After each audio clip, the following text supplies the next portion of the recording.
135 కీర్తన మరి ఒక స్తుతి కీర్తనగా మనం చూడొచ్చు.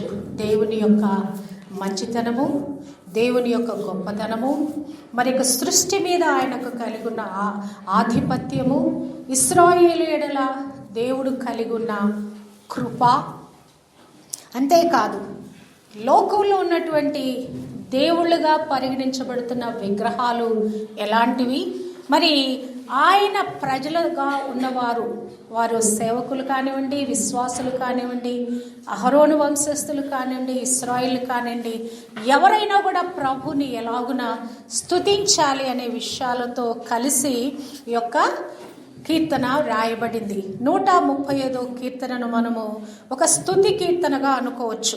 ఎందుకంటే స్తుతి చేయాలనే విషయంతో ప్రారంభించబడి స్తుతి చేయాలనే విషయంతో ఈ కీర్తన ముగించబడినట్లుగా మనము చూడగలము. దేవుని స్తుతించుడి, యెహోవాను స్తుతించుడి, యెహోవా నామము సన్నుతింపబడును గాక. ఈలాగున దేవుని స్తుతించాలి అనే ఒక విషయాన్ని ఒక కీర్తన హైలైట్ చేస్తున్నట్లుగా మనము చూడగలము. అంటే యెరూషలేము మందిరములో మరి ఆరాధించబడు దేవుడు ప్రపంచ యావత్తులో కూడా ఆయన ఆరాధించబడాలి, మరి స్తుతించబడాలి, ఆయన నామము సన్నుతించబడాలి అనే అర్థంతో ఈ కీర్తన రాయబడినట్లుగా మనము చూడగలము. మరి మొట్టమొదటిగా కొన్ని అంశాల ప్రకారంగా మనము ధ్యానిస్తే, మరి మొదటి అంశంగా దేవుని యొక్క స్వభావం ఏమైందని రాయబడిన మాటలను బట్టి దేవుని స్తుతించాలని ఇక్కడ రాసినట్లుగా మనము చూడగలము. 3వ అధ్యాయములో దేవుని యొక్క గుణలక్షణ గురించి రాయబడినది. యెహోవా దయాళుడు, యెహోవాను స్తుతించుడి, ఆయన నామమును కీర్తించుడి, అది మనోహరము. ఇక్కడ రాయబడిన ఈ మాటలలో దేవుడు ఎవరో, ఆయన గుణలక్షణం ఏంటో, ప్రాముఖ్యమైన గుణలక్షణం ఏంటంటే దేవుడు దయాళుడైన దేవుడు, కనికర సంపన్నుడైన దేవుడని ఆయన గురించి రాయబడింది. అంటే ఎల్లప్పుడూ కూడా ప్రజల ఎడల కృప, కనికరము, దయ, వాత్సల్యత కలిగిన దేవుడని, ఒక దయాళత్వంతో నిండిన దేవుడని ఆయన యొక్క గుణలక్షణము గురించి ఒక కీర్తన మరి కీర్తనకారుడు పొగుడుతున్నట్లుగా మనము చూడగలము. 5వ వచనంలో మనము చూచినట్లయితే యెహోవా గొప్పవాడనియు, మన ప్రభువు సమస్త దేవతల కంటే గొప్పవాడనియు నేను ఎరుగుదును. హల్లెలూయా. మరి రెండవదిగా చూస్తే ఆయన ఎవరైనాడు? గొప్పవాడు, బహుకీర్తనీయుడు. ఆయన యొక్క కీర్తి, ఆయన ప్రభావము, ఆయన నామం యొక్క గొప్పతనం గురించి మనం ఆలోచిస్తే ఎలాగున ఆయన గొప్పవాడయ్యాడంటే, ఈ భూమి మీద దేవతలు అనబడినవి కోకలుగా ఉన్నవి. అవి ఎక్కడి నుంచి వచ్చినాయండి? ఈ దేవతలన్నీ కూడా, ఈ లోకంలో కొలువున్న దేవతలన్నీ ఎక్కడవండి? పరలోకములో దేవుని సన్నిధిలో నుండి పడద్రోయబడిన దేవదూతలు ఈ లోకంలో దేవతలుగా, దేవుళ్ళుగా కొలువై పూజించబడతా ఉన్నాయి.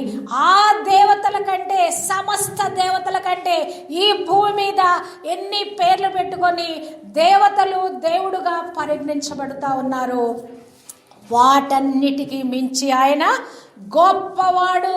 హల్లెలూయా.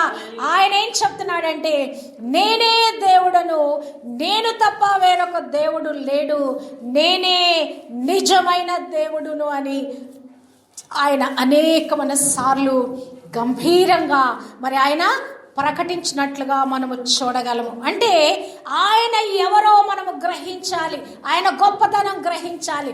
లోకంలో పూజింపబడుతున్న దేవతలు, నిజమైన దేవుడైనటువంటి యెహోవా ఎలాంటి వాడో మనము ఆ యొక్క తేడాను, ఆ డిఫరెన్సియేషన్ మనం గమనించిన వారమై దేవునిని మనము స్తుతించాలని ఇక్కడ రాయబడినట్లుగా మనము చూడగలము. మరి మరొక విషయంగా మనము చూస్తే, ఈ యొక్క సృష్టి యావత్తును సృష్టించుటలో దేవుని యొక్క సార్వభౌమత్వాన్ని, దేవుని యొక్క శక్తి ప్రభావాలను మనము గమనించవచ్చు. 6వ వచనం నుంచి మనము చూస్తే గనక, ఆకాశమందును భూమి యందును సముద్రముల యందును మహాసముద్రములన్నిటి యందును ఆయన తనకిష్టమైనదంతయు జరిగించువాడు. ఎక్కడ ఏమి చేయవాడండి? తనకిష్టం వచ్చినట్లుగా చేసేవాడు. ఎక్కడ చేస్తాడు ఆయన? ఆకాశమందు, భూమి మీద, సముద్రములో, ఇంకా మహాసముద్రములన్నిటిలో కూడా తనకిష్టమంతయు జరిగించేవాడు. ఆయనకి ఈ సృష్టి ఎలా చేయాలని ఆయనకిష్టమైందో ఆయనకిష్టము వచ్చినట్లుగా ఈ సృష్టి యావత్తును కూడా, అది భూమి కానీ ఆకాశము కానీ మరి ఆ యొక్క సముద్రము కానీ ఏమేమి భూమి మీద దేవుడు సృష్టించాడో అవన్నీ కూడా ఆయనకిష్టము వచ్చినట్లుగా చేశాడట. ఇంకను ఆయన భూదిగంతముల నుండి ఆవిరి లేవ చేయువాడు ఆయనే, వాన కురినట్లు మెరుపు పుట్టించువాడు ఆయనే, తన నిధులలో నుండి గాలిని ఆయన బయలు వెళ్ళచేయును. హల్లెలూయా. చాలాసార్లు మనకి మరి గాలి ఎక్కడి నుంచి వస్తుందని కొన్నిసార్లు మనకు అర్థం కాదు. దాని యొక్క శబ్దం వింటాం, కొన్నిసార్లు దాని తాకిడి మనం అనుభవిస్తాం. కానీ గాలి యొక్క ఆరిజిన్ ఎక్కడైనా మనకు కొన్నిసార్లు అర్థం కాదు. ఈ వాక్యం చదువుతా ఉంటే యోబు గ్రంథం కూడా రాసి ఉంటుంది. యొక్క గాలి మరి యొక్క ఆరిజిన్, గాలి ఎక్కడి నుంచి పుడుతుందంటే తన నిధులలో నుండి ఆయన గాలిని బయలు వెళ్ళచేయును. అంతేకాదు, ఈ భూమి మీద మరి పంటలు పండాలంటే కావలసినటువంటి ఆవిరిలో నుంచి వచ్చేటువంటి ఆ సారము ద్వారా పంట భూమిని ఆయన పండింప చేస్తున్నాడు. అంతేకాదు, మానవులకి నీరు కావాలి గనక వర్ష రూపములో ఆ వాన కురినట్లుగా ఆయన ఏం చేస్తున్నాడు? మెరుపులు పుట్టించి ఆ మెరుపు ద్వారా ఆయన వర్షము అనుగ్రహింప చేస్తున్నాడు. హల్లెలూయా. అంటే ఈ యొక్క ప్రకృతిలో ఉన్న వీటిని సృష్టించడమే కాదు, వాటిని మానవుల కొరకు ఉపయోగకరంగా ఆయన సృష్టించినట్లుగా మనము చూడగలము. మరి ఈ లోకంలో ఉన్న దేవతలన్నీ ఎలాగున్నాయి, దేవుళ్ళుగా పరిగణించబడుతున్న ఆ దేవతలన్నీ ఎలాగున్నాయని మనం చూస్తే గనక 15వ వచనంలో నుంచి చూస్తే, అన్యజనుల విగ్రహములు వెండి బంగారువి, అవి మనుషుల చేతి పనులు, వాటికి నోరుండియు పలుకువు, కన్నులుండియు చూడవు, చెవులుండియు వినవు, వాటి నోళ్లలో ఊపిరి లేశమైనను లేదు, వాటిని చేయువారును వాటి యందు నమ్మిక ఉంచు వారందరూ వాటితో సమానులగుదురు. అంటే ఎలాగవుతారు? వారు కూడా ప్రాణము లేని, జీవము లేని బొమ్మల వలె మార్చబడతారు. ఎలా ఉన్నాయట ఈ బొమ్మలన్నీ కూడా? ఎలా ఉన్నాయండి? అవి నోరుండి పలకటం లేదు, మరి కన్నులుండి చూడటం లేదు, మరి తర్వాత చెవులుండి వినటం లేదు, వాటిలో ఊపిరి లేశ మాత్రమైనను లేదు. యెషయా గ్రంథకర్త మరి యొక్క విగ్రహాల పరిస్థితి రానున్న దినాలలో ఈ విగ్రహాలు ఎలాగున మరి మనుషులు వాటిని విసర్జించి మరి వాటి విషయంలో ఎలాగున వారు ఆ యొక్క విగ్రహాలన్నిటినీ ఎలాగున పడవేస్తారని కూడా దేవుని వాక్యంలో రాయబడి ఉందండి.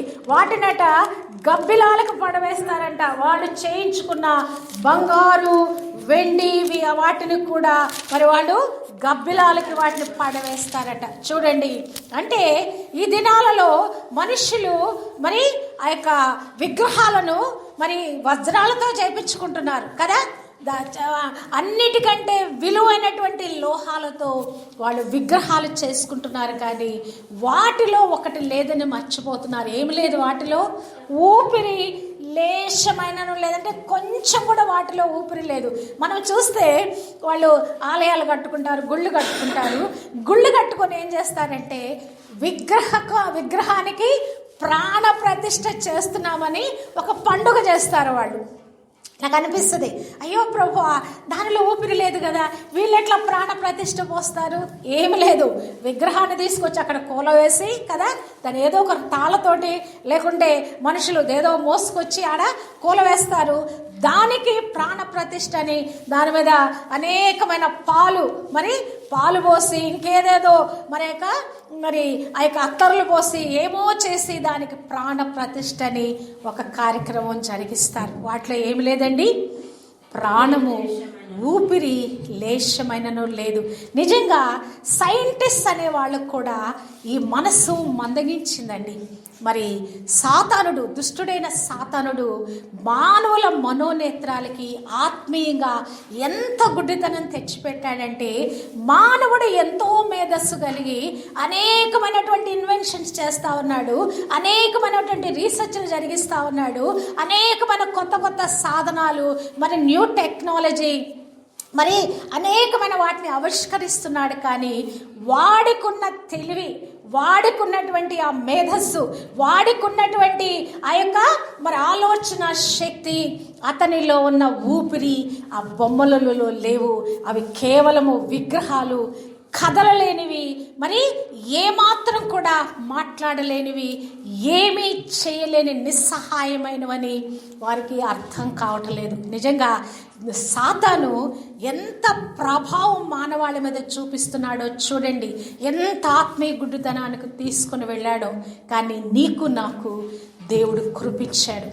నిజమైన దేవుడు ఎవరో, ఆయనను ఎలాగన మనం పొందుకోవాలో, ఆయనలో ఉన్న జీవము ఎలా పొందుకోవాలో, ఆయన ఎలాగన జీవాధిపతి అయి మనలో జీవింప చేస్తున్నాడనే ఈ సత్యము గ్రహించటానికి క్రీస్తు, నేను జీవమై ఉన్నాను అని చెప్పిన మాటలు క్రీస్తులో ఈ దినము మనము జీవించువారుగా, కొలస్సీ 3వ అధ్యాయంలో రాయబడినట్లుగా మన జీవము క్రీస్తు యందు దాచపెట్టబడి ఉన్నట్లుగా మనము చూడగలము. హల్లెలూయా.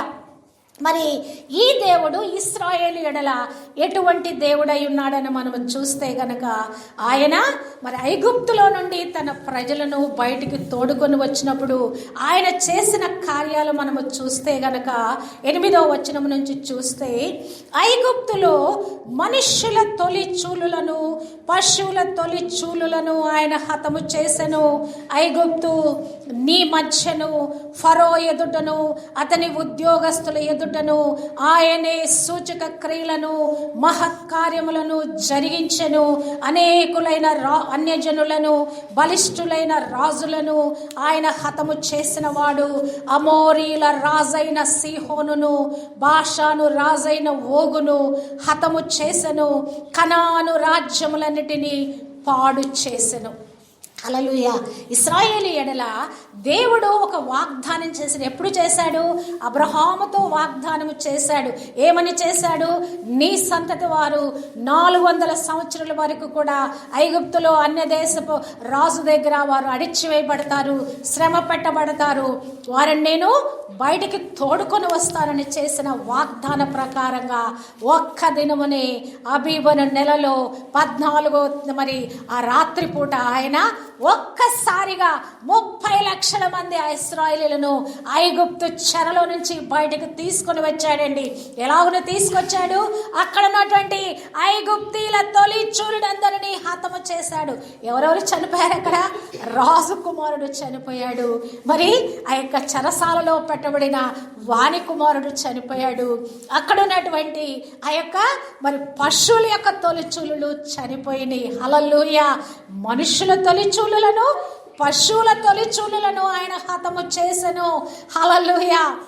ఇక వాళ్ళందరూ ఏం చెప్పారంట?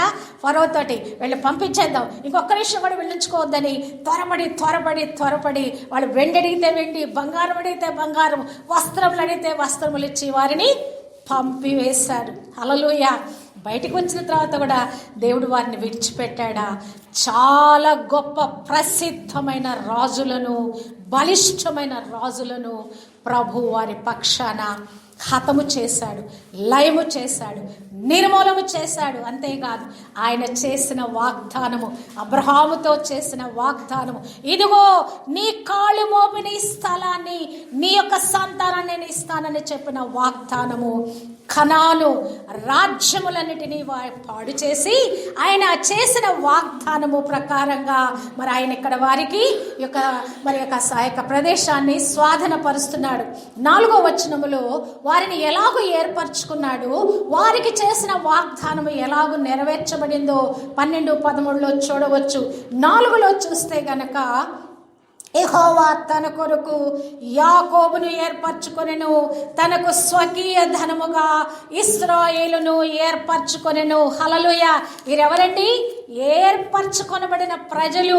ఎలాగన ఏర్పరచుకున్నాడంటే దేవుడు స్వకీయ ధనముగా తన ప్రజలుగా తన కొరకు ఏర్పరచుకున్నాడు. తన కొరకు అంటే దేని కొరకు? తనను ఆరాధించటానికి, తన పూజించటానికి, తన ఘనపరచటానికి, తన నామాన్ని కొనియాడటానికి, నిరంతరం ఆయన నామాన్ని స్తుతించి ఆరాధించటానికి ప్రభు వారిని ఒక స్వకీయ ధనముగా ఏర్పరచుకున్నాడు. అంతేకాదు ఆయన చేసిన వాగ్దాన నిబంధనను ఇక్కడ నెరవేరుస్తున్నాడు. ఆయన వారి దేశమును స్వాస్థ్యముగాను ఇశ్రాయేలైన తన ప్రజలకు స్వాస్థ్యముగాను అప్పగించెను. హల్లెలూయా. ఏం చేశాడండి ఆయన ఇచ్చిన మాటను నెరవేర్చు దేవుడు. ఏదైనా నీకు కూడా ఏమైనా వాగ్దానం చేశాడా? ఏదైనా మాట ఇచ్చాడా? మాట ఇస్తే నెరవేర్చు దేవుడు అండి. ఆయన మాట తప్పని వాడు. ఆయన నోటి వెంట ఒక మాట వచ్చిందా, ఆ మాట నిష్ఫలంగా మరలి ఆయన యొద్దకు వెళ్ళదు. ఆయన పంపిన కార్యమును సఫలం చేస్తుంది. ఎన్ని సంవత్సరాల క్రితం అబ్రహాముకు వాగ్దానం చేయబడింది? 430 సంవత్సరాల క్రితం చేయబడిన వాగ్దానము ఇశ్రాయేలు జీవితంలో నెరవేర్చబడింది. నీ పితరులకు వాగ్దానం చేశాడా దేవుడు? ఈ దినం నీ జీవితంలో నెరవేరుస్తాడు. నీకు వాగ్దానం చేశాడా? నీ పక్షాన వాగ్దానం నెరవేరుస్తాడు. నీ తరతరములు నన్ను సేవించువారు ఉంటారన్నాడా? ఆ మాట నెరవేర్చబడుద్ది. నీ పిల్లలందరూ యెహోవా చేత ఉపదేశము నొందినవారు అనే వాగ్దానము నీకు ఇచ్చాడా? ఆ వాగ్దానాన్ని ప్రభువు నెరవేర్చువాడై ఉన్నాడు. హల్లెలూయా. మరి ప్రజలు ప్రభు గురించి మనం ఆలోచిస్తే గనక ఆయన ఇంకా ఎటువంటి వాడంటే, ఆయన నామము ఎటువంటిదంటే గనక 13వ వచనములో చూస్తే, యెహోవా నీ నామము నిత్యము నిలుచును, యెహోవా నీ జ్ఞాపకార్థమైన నామము తరతరములు ఉండును. యెహోవా అనే నామము కదా, ఈ నామము నిరంతరము కూడా యుగ యుగములు తరతరములు ఈ దినం వరకు కూడా యెహోవా నామము కీర్తించబడతా ఉంది, ప్రకటించబడతా ఉంది, గొప్ప చేయబడతా ఉంది, పూజింపబడతా ఉంది. మరి ఆ నామాన్ని అనేక విధాలుగా ప్రస్తుతించబడతా ఉన్నది. ఆయన నామము ఏమి నామం అండి? అది నిత్యము నిలిచే నామము. యేసు అనే నామం మనం చూస్తే గనక ఏ భాషలో చూడు, ఇంగ్లీష్లో చూస్తే జీసస్, హిందీలో ఈషు, ఇంకా రకరకాల భాషల్లో చూస్తే అదే అర్థం ఉంటుందండి. మీరు ఎప్పుడైనా గమనించి చూడండి. యేసు అనేది ఒక శబ్దము, అదొక పేరు కాదు. యేసు అనే శబ్దమునకు రక్షకుడు అని అర్థము. ఈషు అంటే కూడా అదే అర్థము. జీసస్ అంటే కూడా అదే అర్థము. ఆయన నామము ఏ నామం అంట? జ్ఞాపకార్థ నామము, నిరంతరము తరతరములు నిలిచే నామము. ఈ నామము, ఈ శ్రేష్టమైన నామము, ఉన్నత నామము, అన్ని నామముల కన్నా పైనున్న నామము నీకు నాకు ఇవ్వబడిందండి. ఈ నామాన్ని మనం ఏం చేయాలంట? నిరంతరం ఆ నామాన్ని ఒప్పుకుంటూ మనము జిహ్వా ఫలము సమర్పించాలంట. హెబ్రేయులకు రాసిన పత్రిక 13వ అధ్యాయంలో చూచినట్లయితే 15వ వచనంలో రాయబడిన మాట, కాబట్టి ఆయన ద్వారా దేవునికి ఎల్లప్పుడూ స్తుతి యాగము చేయుదము, అనగా ఆయన నామమును ఒప్పుకొనుచు జిహ్వా ఫలము అర్పించుదుము. హల్లెలూయా. ఏం చేయాలంట? ఈ ఉన్నతమైన ఈ నామం ఏంటంట? నిరంతరము జ్ఞాపకార్థమైన ఈ నామాన్ని మనం ఏం చేయాలంట? ఎల్లప్పుడూ దేవునికి స్తుతి యాగము చేస్తూ ఏం చేయాలంట? ఆయన నామమును ఒప్పుకొనుచు, ఆ యేసు నామమును ఒప్పుకొనుచు, ఆ రక్షకుడైన వాని నామమును ఒప్పుకొనుచు ఏం చేయాలట? జిహ్వా ఫలము అర్పించుదుము. స్తుతి, స్తోత్రం, మహిమ, ఘనత, ప్రభావాలు, కీర్తి కదా, ఇలాగున మనము దేవునిని, ఆయన నామాన్ని, యేసు నామాన్ని గొప్ప చేస్తూ నిరంతరం కూడా ఈ జిహ్వా, ఈ నాలుకతో మనము ఫలము అర్పించాలట. ఇంకా మనము చూచినట్లయితే గనక మరి యొక్క దేవుడు ఎట్టి విధంగా సన్నుతింపబడుతున్నాడంటే గనక మరి ఇక్కడ మనము చూచినట్లయితే అందరి చేత ఆయన సన్నుతింపబడుతున్నాడు. అన్ని గుంపుల వారి చేత ఆయన ఆరాధించబడుతున్నాడు. ఇక్కడ మనము చూచినట్లయితే ఇక్కడ 20వ వచనములో యెహోవా యందు భయభక్తులు గలవారలారా యెహోవాను సన్నుతించుడి. మొట్టమొదటి గుంపు ఆయన యందు ఎవరెవరు భయభక్తులు ఉంచుతున్నారో వారందరూ కూడా దేవుని స్తుతించాలి. తర్వాత ఇశ్రాయేలు వంశీయులారా 19వ వచనము యెహోవాను సన్నుతించుడి. ఎవరెవరు యేసు రక్తంలో కడగబడి ఉన్నారో ఇశ్రాయేలు ప్రజలుగా మరి పరిగణించబడుతున్నారు, వారు లిటరల్గా జ్యూస్ అయి ఉండొచ్చు, అక్షరాల వాళ్ళు యూదులై ఉండొచ్చు, ఇశ్రాయేలు అయి ఉండొచ్చు. యేసు రక్తంలో కడగబడి ఈ దినము ఇశ్రాయేలుగా మరి పరిగణించబడుతున్న వారైనా కావచ్చు, వారు యెహోవాను సన్నుతించాలి. మూడవదిగా చూస్తే లేవి వంశీయులారా యెహోవాను సన్నుతించుడి. ఏ కుటుంబాన్ని దేవుడు సేవకు పిలిచాడో వారందరూ కూడా యెహోవాను సన్నుతించాలి. ఇంకా నువ్వు చూసినట్లయితే అహరోను వంశీయులారా, అందులో నుంచి ప్రత్యేకింపబడి సేవకులుగా యాజకులుగా ఏర్పరచబడిన కుటుంబాలు ఏం చేయాలి? వారందరూ కూడా యెహోవాను సన్నుతించాలి. ఇంకా ఎవరు స్తుతించాలట?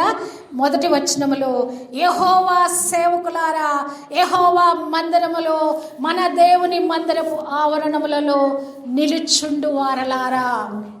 ఏం చేయాలండి? వీరందరూ కూడా ఏం చేయాలంట? యెహోవాను స్తుతించుడి, యెహోవా నామమును స్తుతించుడి, యెహోవాను స్తుతించుడి. వీరందరూ చేయవలసిన పని ఏంటంటే మరి యెహోవాను స్తుతించే పని. హల్లెలూయా. మనకి దేవుడు ఎంత సింపుల్ పని పెట్టాడండి. Just give thanks to the lord. Just ఆయనకి నిరంతరము స్తుతిగానం చేయటం మనం చేయవలసిన పని. మరి ఆ యొక్క పౌలు భక్తుడు రాసినటువంటి ఫిలిప్పీలకు రాసిన పత్రిక 4వ అధ్యాయము 4వ వచనంలో మనం చూస్తే ప్రభుని ఎప్పుడు మనం స్తుతించాలి. మనకి అన్ని పరిస్థితులు బాగున్నప్పుడే మనం స్తుతించాలా? సంతోషకరమైన కార్యాలు జరిగినప్పుడే మనం స్తుతించాలంటే, ఆనందించాలంటే ఇక్కడ రాస్తున్నాడు ఆయన 4వ అధ్యాయము 4వ వచనములో ఎల్లప్పుడూ ప్రభునందు ఆనందించుడి, మరలా చెప్పుదును ఆనందించుడి. 6వ వచనములో దేనిని గూర్చియు చింతపడకుడు గాని ప్రతి విషయములోనూ ప్రార్థన విజ్ఞాపనముల చేత కృతజ్ఞతాపూర్వకముగా మీ విన్నపములు దేవునికి తెలియచడు. మనం ప్రేయర్ చేసేటప్పుడు కూడా, మనం ఒక ప్రేయర్ రిక్వెస్ట్ చెప్తున్నప్పుడు కూడా దేవుని స్తుతిస్తూ, అయ్యా నువ్వు మంచివాడు ప్రభువా, ఈ మేలు చేసావయ్యా, ఇప్పుడు కూడా ఈ పని చేయడానికి నువ్వు సమర్థుడైన దేవుడు అయినావు, ఇలాగున ఆయనను మనము స్తుతించాలి, జిహ్వాఫలం అర్పించాలి, ఆయన నామాలు ఎత్తి పట్టి పొగడాలి, ఆయన గొప్ప కార్యాలు మనం కీర్తించాలి. అంతేకాదు మన ప్రార్థన విజ్ఞాపనలు కూడా మనము కృతజ్ఞతాపూర్వకంగా by giving thanks giving to the lord we should praise the lord, we should pray to the lord. Hallelujah, hallelujah. మరి ఆయన ఎలాగున స్తుతింపబడుచున్నాడంటే, ఎక్కడ నుంచి స్తుతింపబడుచున్నాడంటే, ఆయన ఎక్కడ నివసిస్తున్నాడంటే, ఆయన యెరూషలేములో నివసించు యెహోవా సియోనులో నుండి సన్నుతింపబడును గాక. హల్లెలూయా. ఎక్కడున్నాడు ఆయన? యెరూషలేము పట్టణాన్ని తన కొరకు ఆయన ఏర్పరచుకున్నాడు. ఆ పట్టణం మొదలుకొని భూ దిగంత వరకున్న ప్రతి ప్రజ కూడా ఆయన స్తుతించాలి. That is the centre point of this earth అండి. ఎప్పుడైనా ప్రపంచ పటంలో మరి ఇశ్రాయేల్ అనే దేశం ఎక్కడుందో చూచారా? ఆ సెంటర్ పాయింట్లో, ఎగ్జాక్ట్గా సెంటర్ పాయింట్లో ఉంటుంది. ప్రభుని సిలువ వేసిన స్థలము కూడా ఆ గొల్గోతా కొండట మరి ఈ భూరేఖకు మధ్య పాయింట్గా ఉందట కదా. అక్కడ ఆయన ప్రజల యావత్తు కొరకు రక్తం కార్చి ప్రాణం పెట్టి ప్రాణ విమోచన కార్యాన్ని మానవులందరి కొరకు విమోచన క్రయధనంగా అప్పచెప్పుకున్న ఆ బలియాగము ప్రాయశ్చిత్తము కార్యం చేశాడు కనుక ఆ దేవుణ్ణి, ఆ యేసు నామాన్ని, ప్రాణం పెట్టిన ప్రాణప్రియుడైన యేసు క్రీస్తు ప్రభుని, ఆయన నామాన్ని ఒప్పుకుంటూ తండ్రి అయిన యెహోవా దేవుని నామాన్ని మనము స్తుతిస్తూ ఇట్టి విధంగా ప్రపంచంలో ఉన్న ప్రతి ప్రజ కూడా ప్రభుని స్తుతించుదురుగాక, ఆయన నామమును సన్నుతించుదురుగాక. ఈ మందిరావరణలో చేరవచ్చిన మనమందరం కూడా మన దేవుని మందిరపు ఆవరణలలో, యెహోవా మందిరములో, మన దేవుని మందిరపు ఆవరణలలో నిలుచుండు వారలారా యెహోవాను స్తుతించుడి. హల్లెలూయా. ఈ ఉదయకాలం ఆరాధనలో పాల్గొన్న మనమందరం కూడా దేవుని స్తుతిద్దాము, దేవుని సన్నుతిద్దాము, ఆయన నామాన్ని ఒప్పుకుంటూ ఆయనకి జిహ్వా ఫలము అర్పించుదాము. దేవాది దేవునికే మహిమ, ఘనత, కీర్తి, ప్రభావములు చెల్లును గాక. ఆమేన్.